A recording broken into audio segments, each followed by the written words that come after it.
ассалому алейкум бинандагони гиромӣ. Нашри навбатии барномаи иттилоотии ахборро мустақиман аз телевизиони Тоҷикистон манзури шумо мегардонем. Дар студия бо шумо Марҷона Шарипова. қабули ташаббуси байналмилалии президенти Ассотсиатсияи футболи Осиёи Марказӣ, президенти Федератсияи футболи Тоҷикистон муҳтарам Рустами Эмомалӣ оид ба эълони Рӯзи ҷаҳонии футбол аз ҷониби Маҷмӯи умумии Созмони Милали Муттаҳид дар шинохт ва рушди ҷомеаи солиму созанда дар рушди дипломатияи варзишӣ муждаи фараҳбахш аст. шарҳи мавзӯъ дар гузориши Зафар Қаюмзода. Тоҷикистон дар давоми беш аз 13 сола тавонист бо эҷоди мактаби сулҳу суботу созандагӣ дар масоили гуногуни ҷаҳон аз ҷумла обу экология ва роҳу усулҳо барои ҳифзу ҳимояи пиряхҳои ҷаҳон ташаббусҳои созанда пешниҳод намуда мавриди қабули ҷомеаи ҷаҳонӣ гардонад. Дар рушди ҷомеаи солим нақш ва ҷойгоҳи варзиш муҳим арзёбӣ шуда қосиди сулҳу дӯстӣ байни кишварҳои ҷаҳон унвон мегардад ва ба таҳкими ҳамгироии муносибатҳо мусоидат менамояд. зеро давлатҳои ҷаҳон барои расидан ба ҳадафҳои умумии башарӣ ба ҳамгироию иттиҳоду ҳамбастагии бештар ниёз доранд. Бо ин назардошт мусобиқаҳои варзишӣ имкон фароҳам меоранд ки кишварҳо ҳамкориро дар доираи рушди ҷомеаи солим тавсеа бахшанд. ҳамаи намудҳои варзиш хоса футбол дар зиндагии инсонҳо беҳтарин роҳи солимгардонӣ ва пешбурди тарзи ҳаёти солим инчунин василаи муҳимтарини пайванди халқу миллатҳои ҷаҳон ба шумор меравад.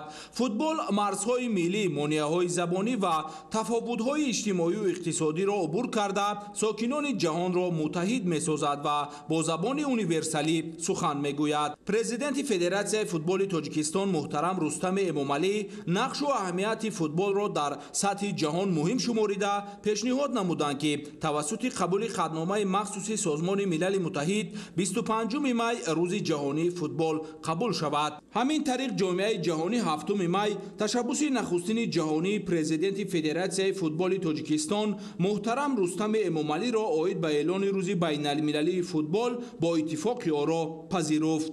дар қадномаи таърихии аҳамияти варзиш дар роҳияи сулҳ, тафоҳум, ҳамкории байналмилалӣ, дӯстӣ, таҳаммулпазирӣ ва бетабъиз баргузор намудани чорабиниҳои бузурги дорои хусусияти муттаҳидкунанда ва мусолиматомез дошта нақш мебозад. вобаста ба ташаббуси глобалии президенти Ассотсиатсияи футболи Осиёи Марказӣ, президенти Федератсияи футболи Тоҷикистон муҳтарам Рустами Эмомалӣ оид ба эълони 25 май рӯзи ҷаҳонии футбол дар воситаҳои ахбори омаи бонуфузи кишварҳои ҷаҳон аз ҷумла Швейтсария ва Покистон мақолаҳо ба нашр расида дар онҳо ташаббуси байналмилалии президенти Федератсияи футболи Тоҷикистон муҳтарам Рустами Эмомалӣ шарҳу тавзеҳ ёфта аҳамияти бузурги он дар ташвиқи тарзи ҳаёти солим таъкид шудааст. пешвои миллат президенти ҷумҳурии Тоҷикистон муҳтарам Эмомалӣ Раҳмон ба рушди рӯзафзуни тарбияи ҷисмонӣ ва варзиш чун омили тарғиби ҳаёти солим ва яке аз воситаҳои беҳтарини таҳкими дӯстӣ байни инсонҳо таваҷҷӯҳи зиёд зоҳир менамоянд. ҳамин аст ки варзиш дар Тоҷикистон ба гунаи бесобиқа рушд намуда варзишгарон дар мусобиқаҳои байналмилалӣ ба дастовардҳо ноил мешаванд.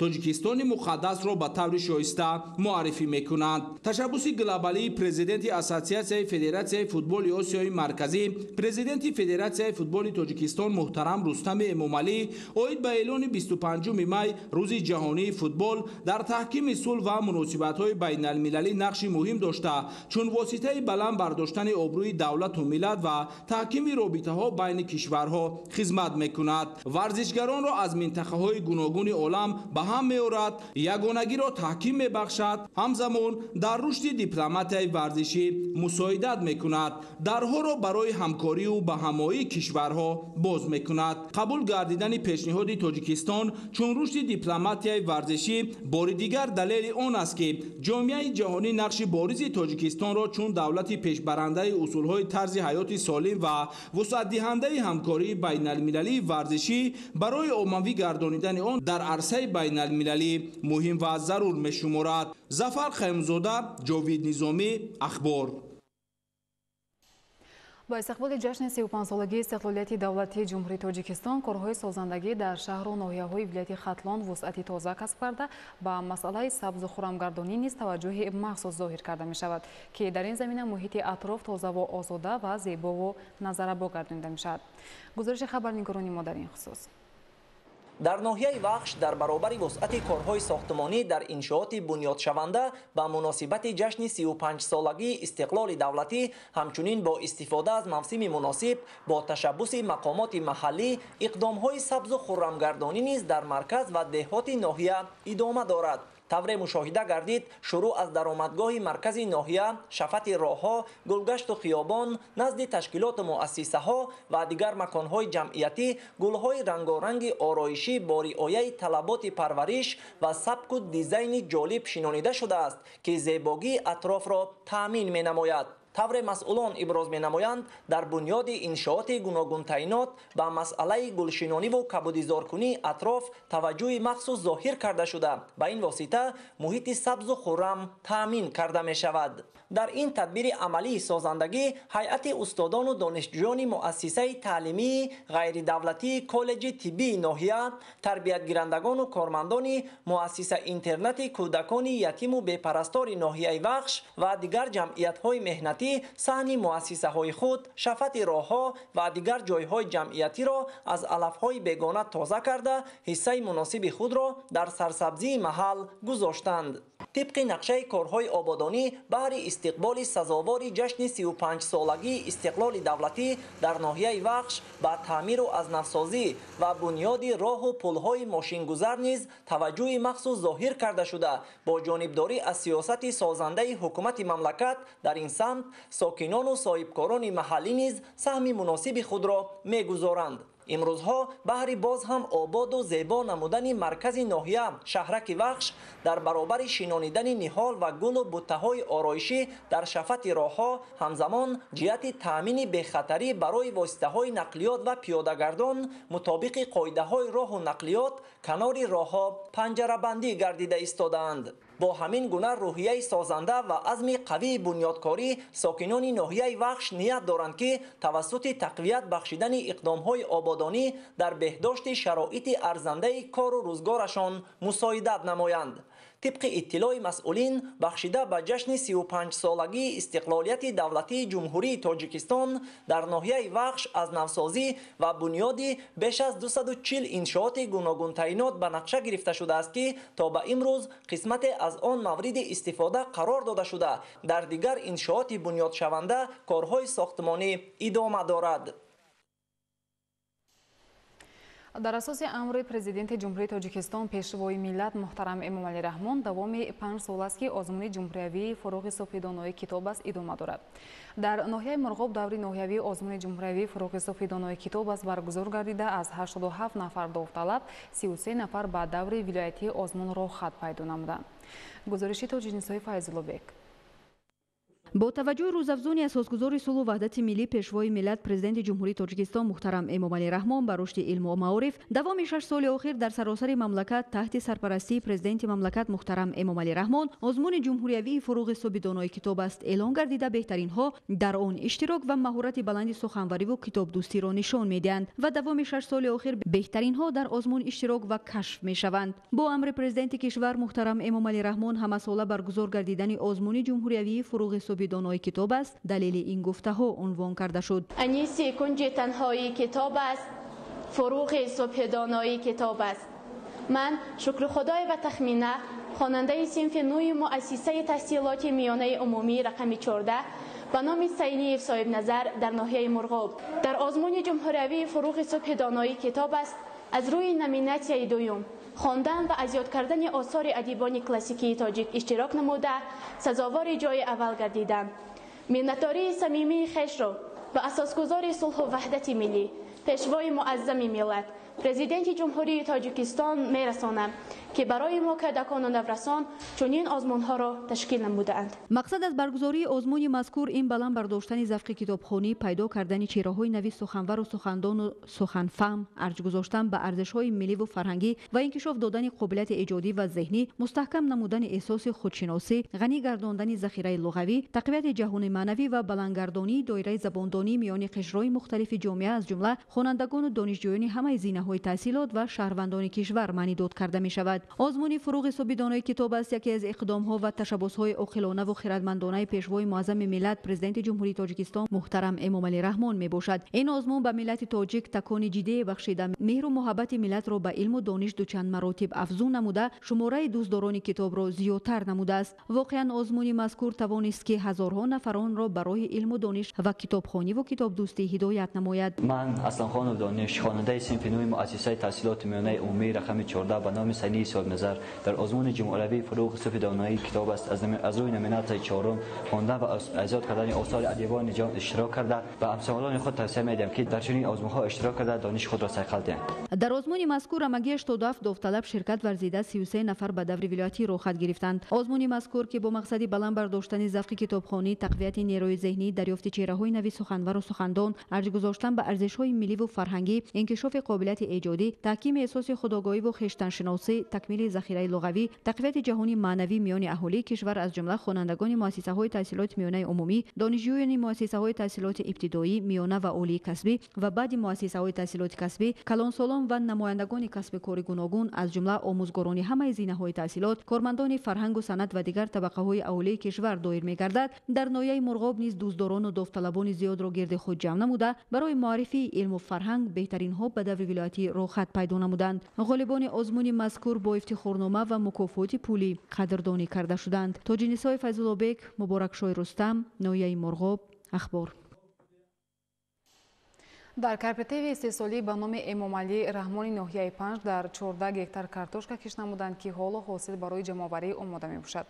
در این خواجگی دهقانی حاصلناکی کارتوشکا امسال خیلی زیاد بوده که کشاورزان نیت دارند که هم خودشان و هم ساکنان دیگر شهر و ناحیه‌های مملکت را با کارتوشکا تامین سازند. گزارش محمد رجب عبدالله‌زاده. кишоварзону сокинони ноҳияи 5 дастуру ҳидоятҳои раҳбарияти олии мамлакатро сармашқи кори ҳаррӯзаи хеш қарор дода дар баланд бардоштани ҳаҷми истеҳсоли маҳсулоти гуногуни кишоварзӣ нақши муҳим доранд. дар ин замина тақвият бахшидани корҳои саҳроиву таъмини бозорҳои истеъмолӣ ва маҳсулоти кишоварзӣ хоҷагидорони кооперативи тиҷоратии тухмипарварӣ ба номи эмомалӣ раҳмон ва хоҷагии деҳқонии даврон натиҷаҳои назарраси меҳнатӣ дошта аллакай деҳқонони ин хоҷагиҳо ҳосили картошкаи барвақтиро ҷамъоварӣ намуда вориди бозорҳои мамлакат гардонида истодаанд. имсол дар майдони 440 гектар кишти пиёз гузаронидем ки ҳосил ҳозир дар заминҳо фаровон аст ва чӣ ба хориҷи кишвар ва чӣ ба содироти дохилӣ дар миқёси ҷумҳурӣ таъмин карда истодем бозорҳои истеъмолиро. кишту кори пахта ҳам хуб бароҳ монда шудааст. имсол дар майдони 6720 гектар кишти пунбадона гузаронда истодем. ҳамчунин ҳайати кории мақомоти иҷроияи ҳокимияти давлатии вилояти хатлон дар ноҳияи ҷайҳон аз вазъи кунунии ҷамъияти дорои масъулияташ маҳдуди иттиҳоди аграрии водии зарин огоҳӣ пайдо намуданд. бояд гуфт ки ҷамъияти дорои масъулияташ маҳдуди иттиҳоди аграрии водии зарин шурӯъ аз соли 2013 дар асоси ҳидояти бевоситаи асосгузори сулҳу ваҳдати миллӣ пешвои миллат президенти ҷумҳурии тоҷикистон муҳтарам эмомалӣ раҳмон фаъолияти худро оғоз намуда айни замон дар ҳудуди вилояти хатлон яке аз бузургтарин субъектҳои истеҳсолӣ дар самти парвариш ва коркарди маҳсулоти кишоварзӣ бахусус пахта, шолӣ ва ғалладонагӣ ба шумор меравад. дар солҳои фаъолияти худ дар натиҷаи бунёди иншооти гидротехникӣ, ҳамворкунии мелиоративӣ ва коркарди асосии заминҳо, сохтмони инфрасохтори роҳ ва барктаъминкунӣ инчунин иҷрои корҳои пайвастаи гидротехникӣ ҷамъияти мазкур тавонист ки 5706 гектар замини бекорхобидаи ноҳияи ҷайҳунро обёрӣ намуда дар онҳо кишти асосӣ ва такрории зироати гуногунро ба роҳ монад. натиҷа ин аст ки дар соли 2024 ҷамъияти дорои масъулияташ маҳдуди иттиҳоди аграрии водии зарин майдони кишти пунбадонаро васеъ намуда онро ба 4967 гектар расонидааст. ҳамчунин дар доираи амалӣ гардонидани барномаи давлатӣ аз худкунии заминҳои нави обёришаванда ва барқарорсозии заминҳои аз гардиши кишоварзӣ берунмонда дар ҷумҳурии тоҷикистон барои солҳои 2022-2027 аз ҷониби ҷамъият дар соли 2023 корҳои беҳдошти замин дар масоҳати 1000 гектар оғоз гардида айни ҳол бо маром идома дорад. аз ин ҳисоб дар масоҳати 400 гектар замин аллакай корҳои ҳамворкунии талу тепа ва дар онҳо насб намудани қубурҳои обгузар ба анҷом расонида шуда. дар назар дошта шудааст ки дар мавсими кишти баҳории соли 2025 заминҳои нав дар масоҳати 1000 гектар бо усули қатрагӣ обёрӣ гардида ба гардиши кишоварзӣ дароварда мешавад. роҳбарият ва ҷомеаи меҳнатӣ ҳамаи пешрафтҳои истеҳсолӣ дар иттиҳоди аграрии водии заринро бевосита ба дастгириву ғамхориҳои пешвои миллат марбут медонанд. ба андешаи масъулини ҷамъияти дорои масъулияти маҳдуди иттиҳоди аграрии водии зарин, хоҷагии агросаноатии мазкур дар фаъолияти худ ба таври васеъ истифода намудани имкониятҳои техникаи кишоварзии пуриқтидор, ҷорӣ намудани усулҳои муосири агротехникӣ ва истифодаи захираҳои меҳнатии минтақаро роҳандозӣ намуда, минбаъд кӯшиш ба харҷ медиҳад ки ҷиҳати таъмини амнияти озуқавории кишвар коркарди пурраи маҳсулоти кишоварзии худ ва ҳамзамон содироти маҳсулоти тайёри коркарди саноатӣ ҳиссаи худро гузорад. маврид ба зикр аст ки дар ҷамъияти дорои масъулияташ маҳдуди аграрии водии зарин 400 нафар ба кори доимӣ таъмин буда, дар мавсими кишту кор аз 1500 то 2000 нафар ба кори муваққатӣ таъмин карда мешавад. маҳмараҷаб абдуллозода, давлати файзулло, вилояти хатлон, ахбор.